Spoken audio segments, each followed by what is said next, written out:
Madhu and I am studying in class 10th. So friends, इस video में हम CBSE के द्वारा रिलीज किया गया साइंस का सैम्पल पेपर सॉल्व करेंगे. ओके, सो सैम्पल पेपर को सॉल्व करना बहुत ही इंपॉर्टेंट है, क्योंकि सैम्पल पेपर को सॉल्व करके ही हमें एक बेसिक आइडिया आएगा कि हमारे एग्जाम में कैसे क्वेश्चंस आएंगे, पेपर का फॉर्मेट क्या होगा और हमें किसी भी क्वेश्चन को कैसे आंसर करना है. Okay, so that's why it is very important to solve the sample paper. और हम हर एक क्वेश्चन को सॉल्व करने के बाद ये भी डिस्कस करेंगे कि उस क्वेश्चन में से कितने और क्वेश्चंस बन सकते हैं. Okay, so we will also discuss that from a particular question how many more questions can be formed, और उनके आंसर्स भी साथ ही साथ हम डिस्कस करेंगे. ओके, सो इस वीडियो में हम पूरा सैम्पल पेपर सॉल्व करेंगे, सभी क्वेश्चंस के आंसर को डिटेल में डिस्कस करेंगे. So watch the video till the end. So without wasting time let's start the video. So let's start. तो सैम्पल पेपर को स्टार्ट करने से पहले हम इंस्ट्रक्शंस रीड कर लेते हैं. सो बिकॉज इंस्ट्रक्शंस को रीड करना भी बहुत इंपॉर्टेंट है, ताकि एग्जाम्स में हमें ज़्यादा प्रॉब्लम फेस ना करनी पड़े. एग्जाम्स में एक बार ही हम इंस्ट्रक्शंस को वेरीफाई कर लेंगे, लेकिन अभी इंस्ट्रक्शंस को पढ़ना बहुत इंपॉर्टेंट है. Okay, so the first instruction is all questions are compulsory. Obviously जितने भी क्वेश्चंस हैं सारे कंपल्सरी हैं. Okay, the question paper has 3 sections and 15 questions. All questions are compulsory. तो हमारे क्वेश्चन पेपर में 3 सेक्शंस हैं, section A, section B, section C. ठीक है, एंड सारे टोटल क्वेश्चंस कितने हैं पूरे सैम्पल पेपर में? 15 क्वेश्चंस हैं. सो 15 ही क्वेश्चंस हैं, और ये 15 क्वेश्चंस 3 सेक्शंस में डिवाइडेड है. Okay, section A has 7 questions of 2 marks each, section B has 6 question of 3 marks each, and section C has 2 case based questions of 4 marks each. तो section A में 7 questions हैं, सारे 2 number के हैं. Section B में 6 question हैं, सारे 3 number के हैं. और सेक्शन सी में 2 केस बेस्ड क्वेश्चन हैं, 4-4 नंबर के. ठीक है, then internal choices have been provided in some questions. A student has to attempt only one of the alternatives in such questions. तो हमें क्वेश्चंस की चॉइस नहीं हमें गिवन है, हमें क्वेश्चंस के अंदर ही इंटरनल चॉइस गिवन है. ठीक है, मतलब क्वेश्चन में ही हमसे इंटरनल चॉइस गिवन है कि हमें या तो ये वाला करना है या ये वाला करना है. ठीक है, तो इंटरनल चॉइस हमें क्वेश्चंस के अंदर ही गिवन है, उनमें से कोई एक क्वेश्चन हमें सॉल्व करना होगा. ठीक है, so these are the instructions. ये अच्छे से हमने रीड कर ली, हमें क्लियर हो गया. अब स्टार्ट करते हैं from the very first question of section A which is of 2 marks. तो ये पहला क्वेश्चन है, 2 नंबर का ये. ठीक है, so the question is a table shows the electronic structures of 4 element. तो ये हमारे पास ये टेबल है. ठीक है, इस टेबल में क्या है? ये 4 एलिमेंट्स हैं, element P, element Q, element R, element S, और इनकी इलेक्ट्रॉनिक कॉन्फ़िगरेशन हमें यहाँ पर गिवन है. ठीक है, और इस टेबल के बेसिस पर यहाँ पर ये 2 क्वेश्चन हमसे पूछ लिए A और B के पार्ट में. ठीक है, 2 पार्ट्स हैं 1-1 मार्क के. Okay, so the first part is identify which element or elements will form covalent bonds with carbon. तो हमें बताना है कि इन चारों एलिमेंट्स में से P, Q, R, S, इन चारों एलिमेंट्स में से कौन सा एलिमेंट या कौन से एलिमेंट्स कार्बन के साथ क्या करेगा? कोवेलेंट बॉन्ड फॉर्म करेगा. तो इन चारों में से कौन सा ऐसा एलिमेंट है या कौन सा ऐसे एलिमेंट्स हैं जो कार्बन के साथ कोवेलेंट बॉन्ड फॉर्म करेंगे? तो हमें पता है कार्बन का एटॉमिक नंबर क्या होता है? 6 होता है. तो इसकी इलेक्ट्रॉनिक कॉन्फ़िगरेशन क्या होगी? 2,4 होगी. ठीक है, सो लास्ट शेल में इसके पास वेलेंस शेल कितने हैं? 4 इलेक्ट्रॉन्स है. तो अब कार्बन क्या करेगा? अब ना ही ये इन 4 इलेक्ट्रॉन्स को लूज कर सकता है, ना ही 4 इलेक्ट्रॉन्स और गेन कर सकता है स्टेबल होने के लिए. इसलिए कार्बन क्या करता है? अपने इन 4 इलेक्ट्रॉन्स को शेयर करता है. शेयर करके क्या बनाता है? कोवेलेंट बॉन्ड बनाता है दूसरे कंपाउंड के साथ. ठीक है, तो हमें पता करना है कि ये किन एलिमेंट्स के साथ कोवेलेंट बॉन्ड बनाएगा. तो देखते हैं. तो देखो, पहला एलिमेंट है P, इसकी इलेक्ट्रॉनिक कॉन्फ़िगरेशन है 2,6. तो इलेक्ट्रॉनिक कॉन्फ़िगरेशन ये है. तो कितने टोटल इलेक्ट्रॉन्स कितने हैं इसके पास? 2 + 6 कितना होता है? 8 होता है. तो इसके पास 8 इलेक्ट्रॉन्स हैं. तो 8 इलेक्ट्रॉन्स हैं तो 8 ही प्रोटॉन्स होंगे. तो इसका एटॉमिक नंबर क्या होगा? इसका एटॉमिक नंबर होगा 8. तो ऐसा कौन सा एलिमेंट है जिसका एटॉमिक नंबर 8 होता है? It is oxygen. तो ये जो एलिमेंट P है ये कौन सा है? ऑक्सीजन एलिमेंट की यहाँ पर बात हो रही है. तो क्या ऑक्सीजन एलिमेंट कार्बन के साथ कोवेलेंट बॉन्ड बनाता है? ऑब्वियसली बनाता है. ये तो हमने चैप्टर में डिस्कस किया ही था कि कार्बन और जो ऑक्सीजन है वो आपस में कोवेलेंट बॉन्ड फॉर्म करते हैं. ठीक है, जैसे ये कार्बन का एक एटम है. ठीक है, इसके पास 4 इसके ऐसे वेलेंस इलेक्ट्रॉन्स हैं. और ठीक है, ये ऑक्सीजन का एक एटम है, ये ऑक्सीजन के 6 वेलेंस इलेक्ट्रॉन्स हैं. ठीक है, तो अब ये क्या करेंगे? ये दोनों अपने 2-2 इलेक्ट्रॉन्स को शेयर करेंगे. तो जब ऑक्सीजन कार्बन अपने 2 इलेक्ट्रॉन्स को इसके 2 इलेक्ट्रॉन्स के साथ शेयर करेगा तो ये ऑक्सीजन का जो एटम है ये स्टेबल हो चुका है, क्योंकि ऑक्सीजन को सिर्फ 2 इलेक्ट्रॉन्स और चाहिए थे स्टेबल होने के लिए. ठीक है, लेकिन कार्बन के तो अभी भी 2 वैलेंस इलेक्ट्रॉन्स बाकी हैं, तो कार्बन और बॉन्ड्स फॉर्म करेगा और अपने इन 2 वैलेंस इलेक्ट्रॉन्स को भी शेयर करेगा ताकि ये स्टेबल हो जाए, ठीक है, और कोवेलेंट बॉन्ड बनाएगा, ठीक है। तो जो एलिमेंट P है विच इज ऑक्सीजन, ये तो कार्बन के साथ कोवेलेंट बॉन्ड फॉर्म करता है, ठीक है। So element P is there. अब अगली एलिमेंट की बात करते हैं, एलिमेंट Q। तो एलिमेंट Q की इलेक्ट्रॉनिक कॉन्फ़िगरेशन है 2, 8, 1। तो टोटल इलेक्ट्रॉन्स कितने हो गए? 2 + 8 10, 10 + 1 11 इलेक्ट्रॉन्स। तो 11 इलेक्ट्रॉन्स है तो एटॉमिक नंबर भी 11 ही होगा। तो ऐसा कौन सा एलिमेंट है जिसका एटॉमिक नंबर 11 होता है? It is sodium. तो ये जो एलिमेंट Q है ये क्या है? सोडियम है, Na, ठीक है। तो क्या सोडियम कार्बन के साथ कोवेलेंट बॉन्ड बनाता है? देखते हैं, लेट्स सी। तो देखो कार्बन का ये एक एटम है, ठीक है, इसके पास 4 वैलेंस इलेक्ट्रॉन्स हैं। ये सोडियम का एक एटम है, सोडियम के पास कितने वैलेंस इलेक्ट्रॉन्स हैं? सिर्फ एक ही वैलेंस इलेक्ट्रॉन है। तो सोडियम को स्टेबल होने के लिए कितने इलेक्ट्रॉन्स और चाहिए, या फिर कितने उसको इलेक्ट्रॉन्स लूज करने हैं स्टेबल होने के लिए? तो देखो यहाँ पर हम देख सकते हैं इसकी लास्ट शेल में सिर्फ एक ही इलेक्ट्रॉन है, और सोडियम को स्टेबल होने के लिए अपने लास्ट शेल में 8 इलेक्ट्रॉन्स चाहिए। तो क्या सोडियम 7 इलेक्ट्रॉन्स और गेन करेगा ताकि उसके लास्ट शेल में 8 इलेक्ट्रॉन्स हो जाए? ऐसे तो नहीं है। तो सोडियम क्या करेगा? अपने इस एक इलेक्ट्रॉन को लूज कर देगा, इस एक इलेक्ट्रॉन को ये लूज कर देगा और फिर इसके लास्ट शेल में 8 इलेक्ट्रॉन्स हो जाएंगे और फिर सोडियम स्टेबल हो जाएगा। इसीलिए जो सोडियम है वो अपने इलेक्ट्रॉन्स को शेयर नहीं करता, वो अपने इस एक इलेक्ट्रॉन को लूज कर देता है, ठीक है। इसीलिए जो सोडियम है वो कार्बन के साथ कोवेलेंट बॉन्ड नहीं बनाता, because sodium does not share its electron, ठीक है। तो जो एलिमेंट Q है which is sodium, it does not form the covalent bond with carbon. तो सिर्फ एलिमेंट P ही है अभी तक जो कोवेलेंट बॉन्ड फॉर्म करेगा। अब एलिमेंट R की बात करते हैं। तो इसकी इलेक्ट्रॉनिक कॉन्फ़िगरेशन है 2, 8, 7। तो ये हो जाएगा 2 + 8 10, 10 + 7 17 इलेक्ट्रॉन्स। 17 इलेक्ट्रॉन्स मतलब एटॉमिक नंबर भी 17 ही होगा। सो ऐसा कौन सा एलिमेंट है जिसका एटॉमिक नंबर 17 होता है? It is chlorine. तो ये जो एलिमेंट R है ये क्लोरीन है। तो क्या क्लोरीन कार्बन के साथ कोवेलेंट बॉन्ड बनाता है? ऑब्वियसली बनाता है। जैसे कि यहाँ पर हम देख सकते हैं, ये कार्बन का एक एटम है, इसके पास इसके 4 वैलेंस इलेक्ट्रॉन्स हैं। ये क्लोरीन का एक एटम है, क्लोरीन के पास कितने वैलेंस इलेक्ट्रॉन्स हैं? 7 वैलेंस इलेक्ट्रॉन्स हैं, ठीक है, 7 वैलेंस इलेक्ट्रॉन्स हैं, ठीक है। ये एक वैलेंस इलेक्ट्रॉन इसके पास, और ये कार्बन का, ठीक है, ओके। तो क्या क्लोरीन को कितने एक इलेक्ट्रॉन और चाहिए स्टेबल होने के लिए, क्योंकि ऑलरेडी इसके पास 7 इलेक्ट्रॉन्स हैं, एक इलेक्ट्रॉन और मिल जाएगा तो ये स्टेबल हो जाएगा। इसलिए कार्बन अपना एक इलेक्ट्रॉन और ये क्लोरीन अपना एक इलेक्ट्रॉन इसके साथ ये शेयर करेंगे और ये सिंगल कोवेलेंट बॉन्ड यहाँ पर बन जाएगा, ठीक है। तो क्लोरीन का ये जो एटम है ये स्टेबल हो जाएगा, ठीक है। लेकिन जो कार्बन है अभी भी उसके पास इसके 3 वैलेंस इलेक्ट्रॉन्स और बाकी हैं, तो ये और बॉन्ड बनाएगा, ठीक है। लेकिन जो क्लोरीन है वो स्टेबल हो जाएगा, ठीक है। तो जो क्लोरीन है वो कार्बन के साथ कोवेलेंट बॉन्ड फॉर्म करता है, ओके। सो अभी तक हमने देखा कि जो एलिमेंट P है, एलिमेंट R है, ये दोनों कार्बन के साथ कोवेलेंट बॉन्ड बनाएंगे। Element Q will not form the covalent bond with carbon. अब एलिमेंट S की बात करते हैं। तो एलिमेंट S की इलेक्ट्रॉनिक कॉन्फ़िगरेशन है 2, 8, 8। तो टोटल इलेक्ट्रॉन्स कितने हो जाएंगे? 2 + 8 10, 10 + 8 18 इलेक्ट्रॉन्स। तो ऐसा कौन सा एलिमेंट है जिसका 18 इलेक्ट्रॉन्स? तो एटॉमिक नंबर भी 18 ही होगा। तो ऐसा कौन सा एलिमेंट है जिसका एटॉमिक नंबर 18 होता है? It is argon. तो क्या आर्गन कोवेलेंट बॉन्ड फॉर्म करेगा कार्बन के साथ? तो देखो ऑलरेडी आर्गन के लास्ट शेल में 8 इलेक्ट्रॉन्स है, मतलब ऑलरेडी जो आर्गन है वो स्टेबल है, तो इसको अपना ना इलेक्ट्रॉन को शेयर करने की जरूरत है, ना ही लूज करने की जरूरत है, ना ही इलेक्ट्रॉन्स को गेन करने की जरूरत है, because argon is already stable. तो ये कोई भी बॉन्ड फॉर्म नहीं करेगा, ओके। सो इस क्वेश्चन का ये जो फर्स्ट पार्ट है, ए पार्ट, इसका आंसर क्या है? इसका आंसर है element P and R। Element P and R, जो एलिमेंट P और R हैं ये दोनों कार्बन के साथ कोवेलेंट बॉन्ड फॉर्म करेंगे, ठीक है।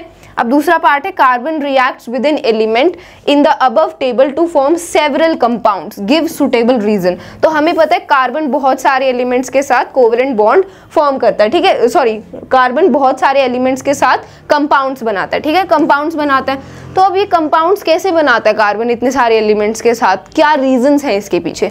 तो हमने डिस्कस किया था कि कार्बन का बहुत ही वर्सेटाइल नेचर है because of 2 reasons, because of 2 properties. पहली प्रॉपर्टी है कार्बन की कैटिनेशन, ठीक है, कैटिनेशन, और दूसरी प्रॉपर्टी है टेट्रावेलेंसी। इन दोनों प्रॉपर्टीज की वजह से जो कार्बन है उसका बहुत ही वर्सेटाइल नेचर है और इसी की वजह से कार्बन इतनी सारी एलिमेंट्स के साथ कंपाउंड बना पाता है, ठीक है। बिकॉज कार्बन के पास 4 वैलेंस इलेक्ट्रॉन होते हैं, तो ना वो उन्हें लूज कर सकता है, ना 4 इलेक्ट्रॉन्स को और गेन कर सकता है। सो वो अपने 4 इलेक्ट्रॉन्स को शेयर करता है और कोवेलेंट बॉन्ड बनाता है। सो इसी नेचर को टेट्रावेलेंसी बोलते हैं, ठीक है। तो शेयर करने की वजह से जो कोवेलेंट बॉन्ड बनता है that is very useful for making compounds. तो इस वजह से जो कार्बन है वो बहुत सारे कंपाउंड फॉर्म कर पाता है। So this is tetravalency. अब दूसरी प्रॉपर्टी है कैटिनेशन। तो कैटिनेशन क्या है? कार्बन बहुत सारे एटम्स के साथ इजीली बॉन्ड बना पाता है। कार्बन कार्बन के एटम्स के साथ इजीली बॉन्ड बनाता है और लंबी लंबी चेन्स बना लेता है। सो इस प्रॉपर्टी को कैटिनेशन बोलते हैं। सो इन दोनों प्रॉपर्टीज की वजह से कार्बन बहुत सारे एलिमेंट्स के साथ कंपाउंड्स फॉर्म कर पाता है। Okay, so these are the 2 reasons. तो ये 1-1 मार्क के थे, ये हमने आंसर कर दी। This was the first question. अब बात करते हैं नेक्स्ट क्वेश्चन के बारे में। सेकेंड क्वेश्चन है the diagram below shows part of the periodic table which element would react together to form covalent compounds. ये पहला पार्ट है। दूसरा पार्ट है between the 2 elements W and Z which will have a bigger atomic radius and Y। तो देखो ये हमारी periodic table है, इसमें 3 एलिमेंट्स हमें गिवन है। ये एलिमेंट W है, ये एलिमेंट Z है, ये एलिमेंट Y है। तो पहले पार्ट में हमसे पूछा which elements would react together to form a covalent compound. तो कौन से 2 एलिमेंट्स आपस में रिएक्ट करके कोवेलेंट कंपाउंड फॉर्म करेंगे? तो देखो हमें पता है, हमने डिस्कस किया था जो हमारा पीरियोडिक क्लासिफिकेशन ऑफ एलिमेंट्स वाला जो चैप्टर था उसमें हमने डिटेल में डिस्कस किया था कि जो हमारी पीरियोडिक टेबल होती है उसके जो लेफ्ट साइड होती है, लेफ्ट साइड में होते हैं मेटल्स और ये जो राइट साइड होते हैं यहाँ नॉन मेटल्स होते हैं। सो इस साइड पीरियोडिक टेबल के नॉन मेटल्स होते हैं, यहाँ पर मेटल्स होते हैं। तो ये जो W वाला एलिमेंट है ये एक मेटल है, ठीक है, इट इज अ मेटल। और ये जो Z और Y ये दोनों जो एलिमेंट्स हैं ये क्या हैं? ये नॉन मेटल्स हैं, ठीक है, दीज आर नॉन मेटल्स। और हमें इतना पता है कि जो एक मेटल और एक जो नॉन मेटल होता है वो आपस में कोवेलेंट कंपाउंड नहीं आयोनिक कंपाउंड फॉर्म करते हैं, इतना तो हमें पता है, ठीक है। एक मेटल और एक नॉन मेटल आपस में आयोनिक कंपाउंड बनाते हैं। तो ये वाला तो मेटल है और ये दोनों नॉन मेटल्स हैं। तो WY या फिर W और Z ये दोनों एलिमेंट्स तो कोवेलेंट कंपाउंड तो फॉर्म नहीं करेंगे बिकॉज W हमारा मेटल है। तो हमारा आंसर क्या हो जाएगा? Z and Y। तो ये Z एंड Y ये दोनों जो एलिमेंट्स हैं which are both non metals ये आपस में रिएक्ट करके कोवेलेंट कंपाउंड फॉर्म करेंगे बिकॉज W तो हमारा मेटल है, तो it will not react with Z and Y and form a covalent compound. अगर W इन दोनों में से किसी भी एलिमेंट के साथ रिएक्ट करेगा तो आयोनिक कंपाउंड बनेगा because they both are non metals and this is a metal. अब ये दोनों नॉन मेटल्स हैं इसीलिए आपस में रिएक्ट करके कोवेलेंट कंपाउंड बनाएंगे, ठीक है। सो ये जो फर्स्ट पार्ट है इसका आंसर हो जाएगा एलिमेंट Z एंड Y। तो आप element Z and Y will react together to form a covalent compound. तो इसका पूरा सेंटेंस आपको ऐसे लिख देना है, ठीक है। अगला पार्ट है between the 2 elements W and Z which will have a bigger atomic radius. तो W और Z इन दोनों एलिमेंट्स में से किसका एटॉमिक रेडियस बड़ा होगा? तो देखो यहाँ पर ये जो एलिमेंट हमारा Z है इसका पीरियड नंबर क्या है? इसका पीरियड नंबर है 2 और ये जो W एलिमेंट है इसका पीरियड नंबर है 4। तो जितना पीरियड नंबर होता है उस एलिमेंट के उतने ही शेल्स होते हैं ना, ये हमने डिस्कस किया था। तो ये 2 जो Z एलिमेंट है इसका पीरियड नंबर 2 है, मतलब इस एलिमेंट के पास कितने शेल्स हैं? इसके पास 2 शेल्स हैं। और ये जो W एलिमेंट है इसका पीरियड नंबर 4 है, मतलब इसके पास 4 शेल्स हैं। तो जितने ज़्यादा नंबर ऑफ शेल्स होंगे उतना ही बड़ा एटम का साइज होगा, उतना ही ज़्यादा एटॉमिक रेडियस होगा, है ना, सिंपल सी बात है। इसीलिए जो W वाला एलिमेंट है इसका एटॉमिक साइज ज्यादा होगा और इसीलिए इसका एटॉमिक रेडियस भी ज्यादा होगा बिकॉज ये 4th पीरियड नंबर का पार्ट है। 4th पीरियड नंबर का पार्ट है तो इसके पास कितने शेल हैं? 4 शेल्स हैं और इसकी वजह से इसका एटॉमिक रेडियस बड़ा होगा, ठीक है। So between the 2 elements W and Z, the element W is having a bigger atomic radius because it is having more shells as compared to the element Z, ठीक है। तो ऐसे सेंटेंस में आपको इसको पूरा लिख देना है, दोनों एक नंबर के थे। सो 1 sentence is enough for both the answers, ठीक है। सो सेकंड हो गया हमारा। अब अगला क्वेश्चन है बायोलॉजी का chapter number 8 how do organisms reproduce में से है ये क्वेश्चन। फर्स्ट पार्ट है इस क्वेश्चन का, trace the path a male gamete takes to fertilise a female gamete after being release from the penis. तो हमें पता है कि जो मेल गैमेट होता है विच इज द स्पर्म, वो रिलीज होने के बाद, इजैकुलेशन होने के बाद वो फीमेल के रिप्रोडक्टिव पार्ट में एंटर करता है through vagina, then through cervix, then uterus, then fallopian tube, और फेलोपियन ट्यूब में फर्टिलाइजेशन होती है। Fallopian tube is the site of fertilisation. तो फेलोपियन ट्यूब में ही मेल और फीमेल गैमेट का फ्यूजन होता है, फर्टिलाइजेशन होती है और वहीं पर जाइगोट बनता है, ठीक है। सो पाथ क्या होगा which a male gamete will take to fertilise a female gamete, तो पाथ क्या होगा मेल गैमेट का विच इज द स्पर्म, तो पाथ होगा from vagina then to cervix then to uterus and then to the fallopian tube or you can say oviduct, okay, fallopian tube को हम oviduct भी बोलते हैं। so fallopian tube में क्या होगी fertilization होगी, the fusion of male and female gamete, तो ये पाथ होगा मेल गैमेट का to fertilise the female gamete, so this will be the path followed by the male gamete, तो ये इसका आंसर हो गया।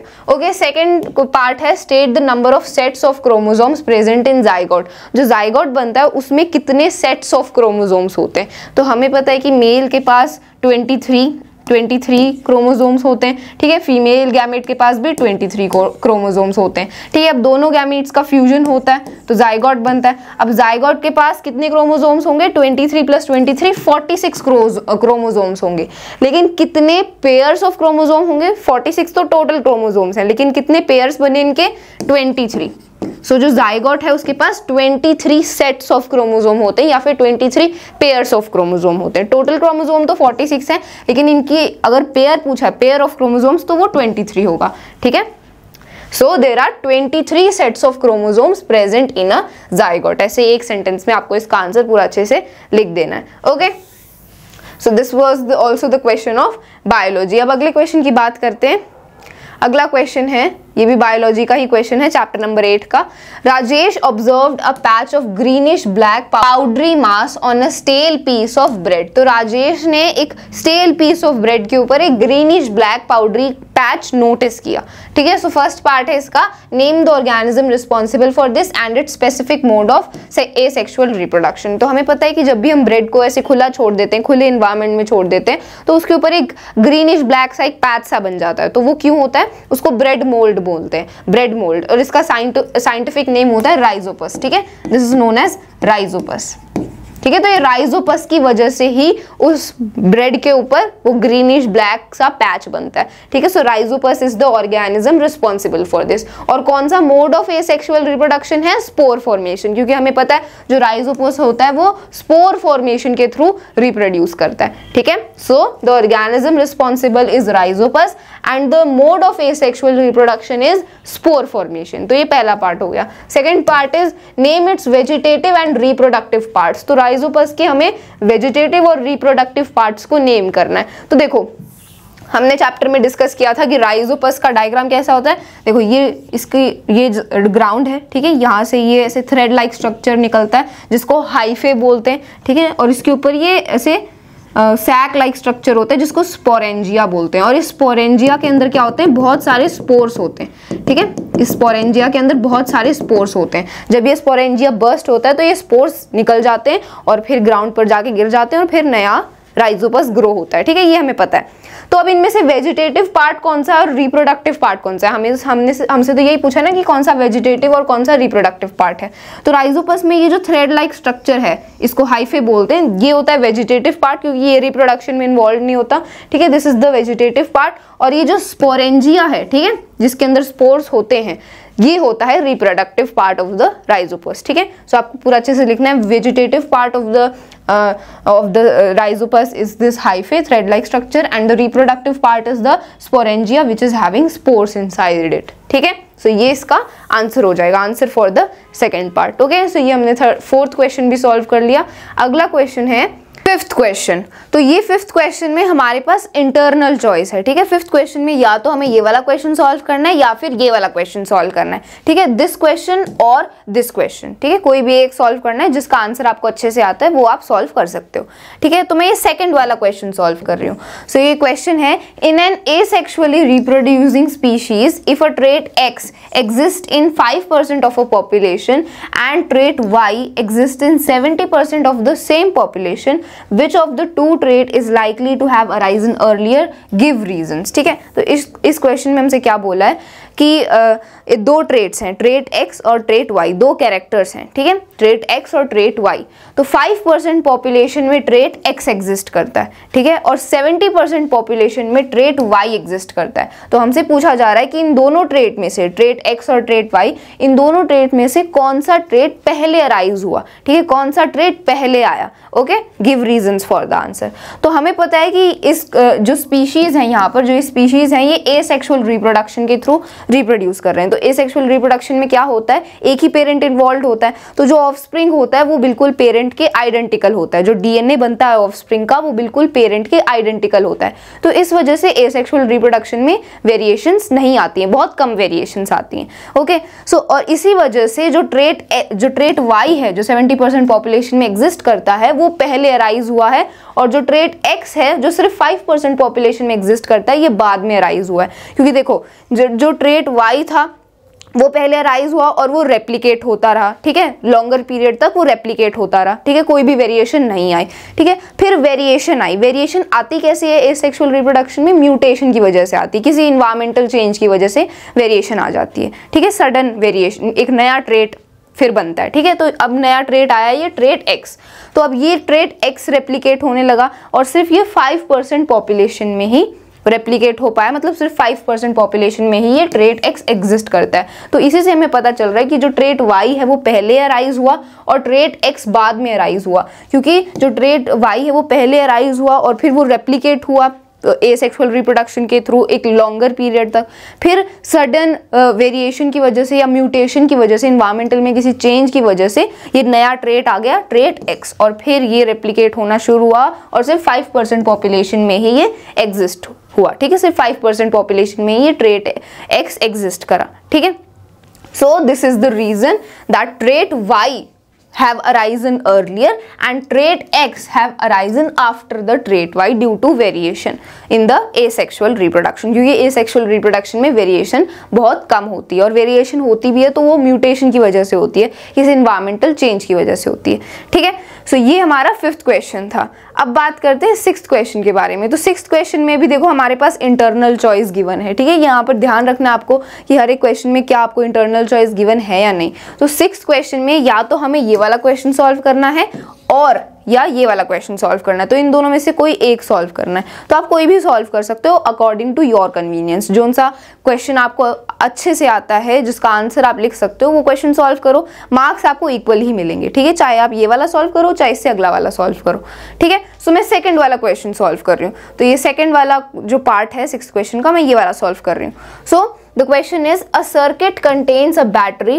a variable resistor and a solenoid. The figure below shows the magnetic field pattern produced by the current in the solenoid, ठीक है। तो यहाँ पर हम देख सकते हैं फिगर में हमें गिवन है, ये इलेक्ट्रिक बैटरी है, ये वेरिएबल रेजिस्टर है, ये सर्किट है और ये सोलेनॉइड है, ठीक है। सोलेनॉइड क्या होता है, कॉइल होता है कॉपर वायर का, जिसमें से उसमें से करंट रन करता है, ठीक है। It acts like a bar magnet, तो सोलेनॉइड क्या बार मैग्नेट की तरह काम करता है। ये हमने magnetic effects of electric current वाले चैप्टर में सब डिस्कस किया था, ठीक है। तो ये सब हमारे पास सोलेनॉइड है और इसके आसपास ये मैग्नेटिक फील्ड बनी हुई है, ठीक है। तो अब फर्स्ट पार्ट इस क्वेश्चन का, state how the magnetic field pattern indicates regions where the magnetic field is stronger. तो हमें बताना है कि जो मैग्नेटिक फील्ड का जो पैटर्न बना है, कौन से रीजन में जो मैग्नेटिक फील्ड होगी वो स्ट्रॉन्गर होगी। तो हमें मैग्नेटिक फील्ड का ये रीजन देख के बताना है, ये लाइन्स देख के बतानी कि कहाँ पर कौन से रीजन में जो मैग्नेटिक फील्ड होगा वो स्ट्रॉन्गर होगा। तो ये हमने डिस्कस किया था कि जहाँ पर मैग्नेटिक फील्ड लाइन्स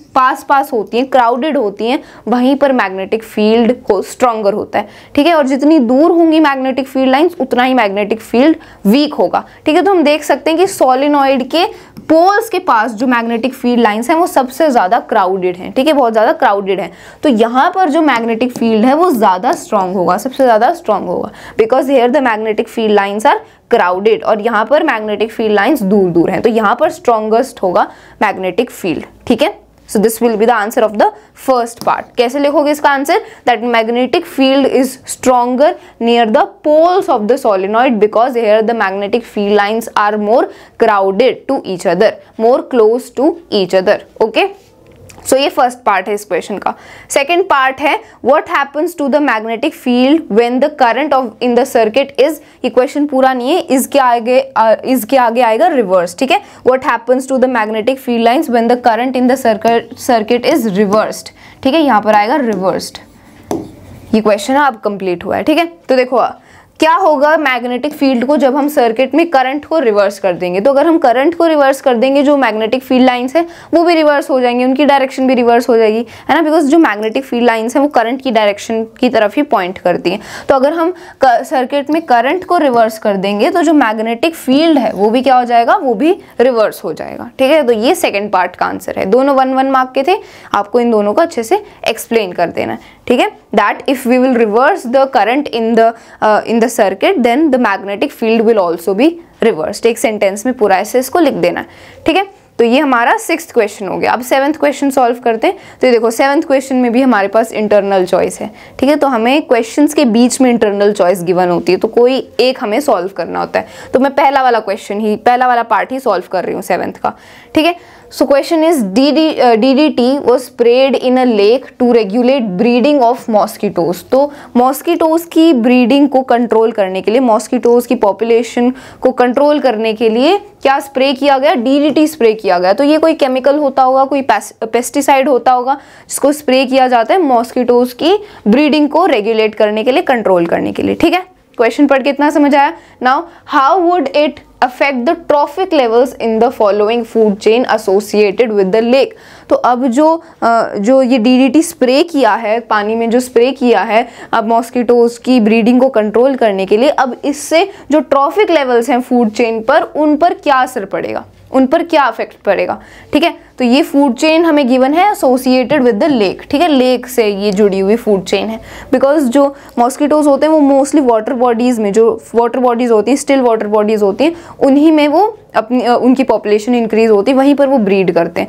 तो जो ये केमिकल होगा, ये जो पेस्टिसाइड है, इसको भी वहीं पर स्प्रे किया गया। तो अब कैसे जो फूड चेन है उस पर असर पड़ेगा, कैसे हर एक ट्रॉफिक लेवल पर इसका अफेक्ट पड़ेगा, तो देखते हैं। सो देखो जैसे लेक में वो DDT स्प्रे किया, ये केमिकल स्प्रे किया, ये पेस्टिसाइड स्प्रे किया, तो अब ये जो केमिकल है ये इक्वेटिक इन्वायरमेंट में एंटर हो गया। बिकॉज इक्वेटिक इन्वायरमेंट मतलब कोई भी इक्वेटिक बॉडी, कोई भी वाटर बॉडी, जैसे कि लेक, यहाँ पर लेक की बात हम कर रहे हैं, ठीक है। तो जो ये केमिकल है, ये जो पेस्टिसाइड है, ये इक्वेटिक इन्वायरमेंट में एंटर हो गया। अब ये प्लैंक्टन्स, ठीक है, अब अगला ट्रॉपिक लेवल आता है प्लैंक्टन्स, ठीक है। ये पहला ट्रॉपिक लेवल है प्लैंक्टन्स का। तो अब प्लैंक्टन्स में ये केमिकल एक्यूमुलेट होगा, this is the first trophic level. फिर प्लैंक्टन्स के बाद स्मॉल फिश, अगला ट्रॉपिक लेवल ये आता है। फिर स्मॉल फिश के बाद लार्ज फिश, और लार्ज फिश के बाद हॉक। तो ये सबसे टॉप ट्रॉपिक लेवल है। तो अब यहाँ पर जो केमिकल्स एक्यूमुलेट हुए प्लैंक्टन्स के अंदर, जो पेस्टिसाइड्स एक्यूमुलेट हुए, इनके अंदर कैसे गए केमिकल्स, बिकॉज लेक में घुस गए, लेक में आ गया ना वो केमिकल, लेक में आ गया वो पेस्टिसाइड। अब लेक से प्लैंक्टन्स के अंदर वो जो केमिकल्स हैं, जो पेस्टिसाइड्स हैं, वो एक्यूमुलेट हो गए। फिर अगले ट्रॉफिक लेवल स्मॉल फिश, अब इनमें भी केमिकल्स एक्यूमुलेट होंगे। फिर ऐसे ही स्मॉल फिश, लार्ज फिश, और फिर लास्ट में हॉक। तो ये जो टॉप लेवल है, ये जो सबसे ऊपर वाला ट्रॉफिक लेवल है हॉक का, इसके अंदर सबसे ज़्यादा केमिकल एक्यूमुलेट होंगे, इसके अंदर सबसे ज़्यादा पेस्टिसाइड एक्यूमुलेट होंगे, because this is the top most trophic level. तो सबसे जो ऊपर वाला हाईएस्ट ट्रॉपिक लेवल होता है, उन्हीं ऑर्गेनिजम्स में सबसे ज़्यादा ये जो केमिकल्स हैं ये एक्यूमुलेट होते हैं, ठीक है। और इस पूरे फिनोमिनन को क्या बोलते हैं, इस पूरे फिनोमिनन को बायोलॉजिकल मैग्निफिकेशन बोलते हैं, ठीक है। ये हमने चैप्टर नंबर 15 में डिस्कस किया था, बायोलॉजिकल मैग्निफिकेशन, ठीक है।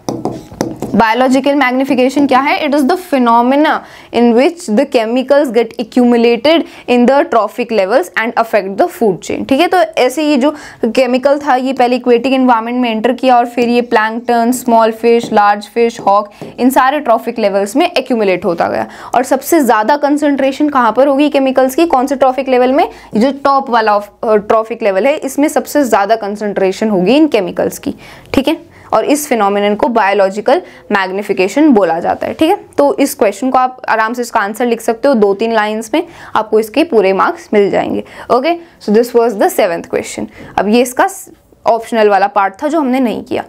सो फ्रेंड्स, हमने सेक्शन ए कंप्लीट कर लिया। सेक्शन ए में 7 क्वेश्चंस थे 2 मार्क्स के, वो हमने कंप्लीट कर लिए। अब सेक्शन बी स्टार्ट करते हैं। सेक्शन बी में क्या है, 6 क्वेश्चंस हैं और सारे 3 मार्क्स के।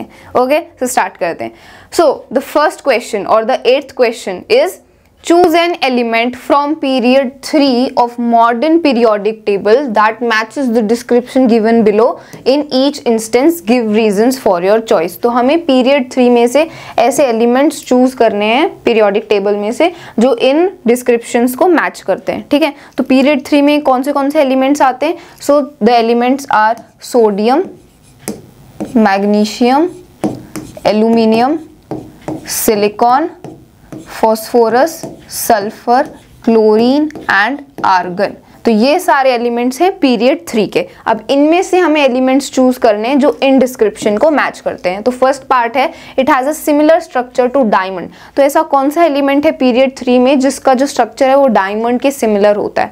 So the element is silicon. Silicon का जो स्ट्रक्चर होता है वो डायमंड के सिमिलर होता है। कैसे? क्योंकि हमें पता है सिलिकॉन का एटॉमिक नंबर होता है 14, तो इसकी इलेक्ट्रॉनिक कॉन्फ़िगरेशन होती है 2,8,4। तो इसके पास वैलेंस इलेक्ट्रॉन्स कितने? 4 हैं। तो 4 वैलेंस इलेक्ट्रॉन्स होने की वजह से ये कैटिनेशन की इसके पास कैटिनेशन की प्रॉपर्टी होती है सिलिकॉन के पास, और ये एक टेट्राहेड्रल स्ट्रक्चर फॉर्म कर सकता है कार्बन की तरह, क्योंकि डायमंड में क्या होता है, कार्बन के ही एटम होते हैं ना। सो जो सिलिकॉन है उसके पास 4 वैलेंस इलेक्ट्रॉन्स होते हैं, इसलिए सिलिकॉन के पास कैटिनेशन की प्रॉपर्टी होती है कार्बन की तरह। एंड जो सिलिकॉन है वो टेट्राहेड्रल स्ट्रक्चर फॉर्म कर सकता है, मतलब एक सिलिकॉन का एटम 4 और सिलिकॉन एटम्स के साथ बॉन्ड बना के एक टेट्राहेड्रल स्ट्रक्चर फॉर्म कर सकता है, जैसा कि डायमंड में होता है। इसीलिए जो सिलिकॉन का स्ट्रक्चर होता है वो डायमंड के स्ट्रक्चर के सिमिलर होता है। सो जो पहला पार्ट है इसका आंसर क्या है? इसका आंसर है सिलिकॉन। ठीक है, सिलिकॉन, इसका आंसर आ जाएगा सिलिकॉन। ओके, और इसका रीजन क्या होगा? इसका रीजन हो जाएगा कि इसमें कैटिनेशन की प्रॉपर्टी होती है, कि सिलिकॉन में कैटिनेशन की प्रॉपर्टी होती है और ये एक टेट्राहेड्रल स्ट्रक्चर फॉर्म कर सकता है। ठीक है, सेकेंड पार्ट है it has same valency as lithium. तो ऐसा कौन सा एलिमेंट है पीरियड 3 में जिसकी वैलेंसी लिथियम के सेम है, मतलब लिथियम की जितनी वैलेंसी है उतनी ही वैलेंसी कौन से एलिमेंट की है पीरियड 3 में? तो लिथियम की वैलेंसी कितनी होती है? लिथियम का एटॉमिक नंबर होता है 3, तो इसकी इलेक्ट्रॉनिक कॉन्फ़िगरेशन होगी 2,1। तो 1 इसका वैलेंस शेल है, तो इसकी वैलेंसी कितनी, वैलेंस इलेक्ट्रॉन है तो इसकी वैलेंसी कितनी होगी? 1 होगी। So the valency of lithium is 1। तो अब ऐसा कौन सा एलिमेंट है पीरियड 3 में जिसकी वैलेंसी 1 है? इट इज सोडियम, क्योंकि सोडियम का एटॉमिक नंबर क्या होता है? 11 होता है। सो इसका इलेक्ट्रॉनिक कॉन्फ़िगरेशन होगा 2,8,1। इसीलिए सोडियम की वैलेंसी क्या है? 1 है, क्योंकि इसके लास्ट शेल में एक इलेक्ट्रॉन होता है। तो सोडियम की वैलेंसी भी 1 है और लिथियम की वैलेंसी भी 1 है, तो इसका आंसर आ जाएगा सोडियम। ठीक है, सेकेंड पार्ट का आंसर आ जाएगा sodium. Okay, then third part है it has variable valency and is a member of the oxygen family group 16।